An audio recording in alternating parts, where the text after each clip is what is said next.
My name is Erica Easter, and I'm an attorney at eMinutes.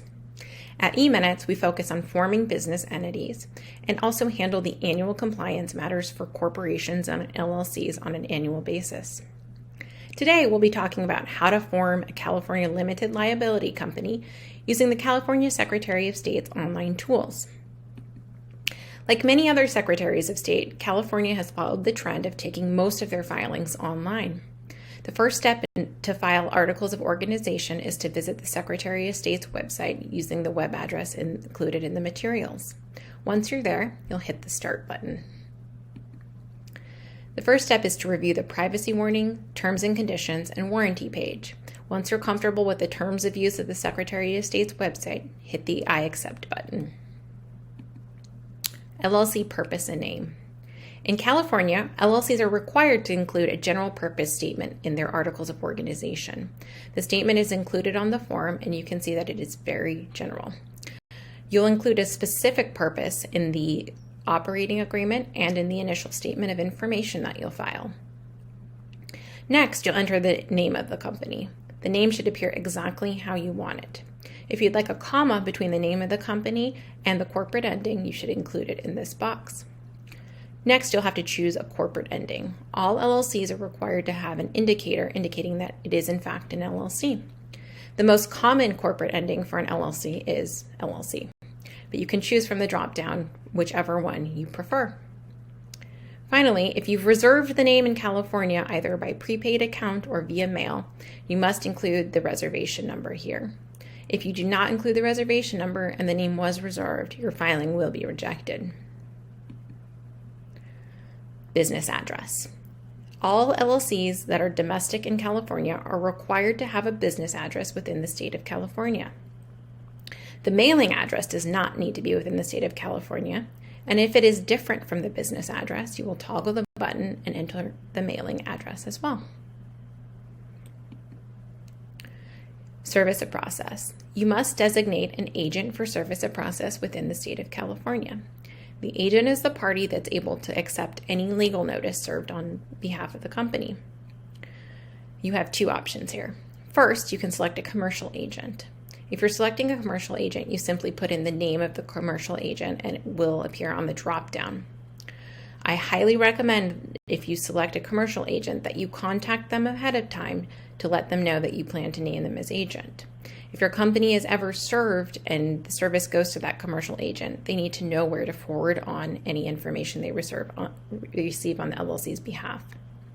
Alternatively, you can select an individual that resides in the state of California. If you select this option, you'll add the first and last name and the address where the party can be reached during normal business hours. It's important that you use an individual that you trust because any notice, again, will be served on that party, and you need to be able to respond accordingly. Next is management.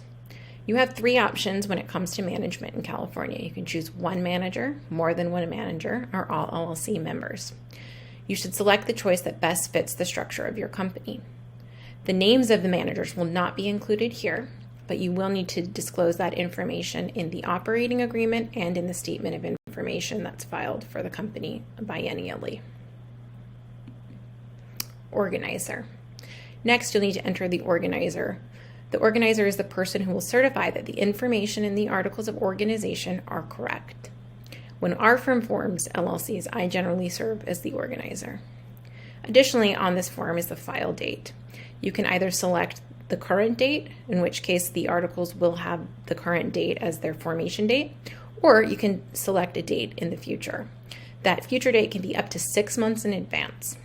Please note, though, that if you do choose a future date, you will not receive the articles back until after that future date. Review. You'll have the chance to review the information you've submitted thus far. I highly recommend triple checking this information because once you're past this screen, you cannot change it, and any changes will require an amendment to be filed with the Secretary of State. Payment. California only accepts Visa or MasterCard, and you'll need to enter it in here. The fee for filing articles of organization is $70 and $5 if you want a certified copy. Next steps. Now that you've formed your California limited liability company, you have a few things that you need to do. First, you'll need to file a statement of information within 90 days of formation. The statement of information can be filed online on the California Secretary of State's website. It'll ask for information such as the manager of the company, the agent, and the purpose, as well as the address. You'll need to draft an operating agreement for the company. The operating agreement establishes the relationship between the members and managers and of the company, and also establishes the rule by which the company will operate. You'll also need to get a federal tax ID number, and you can do so on the IRS's website. And in most cases, you can receive that number instantaneously. Finally, you'll need to open a separate bank account for your company. This is really important to maintain the limited liability of the company. Thanks so much for joining us today, and if you have any questions, you can reach out to our firm. Please use eMinutes as your resource as you move through the corporate world. Thank you.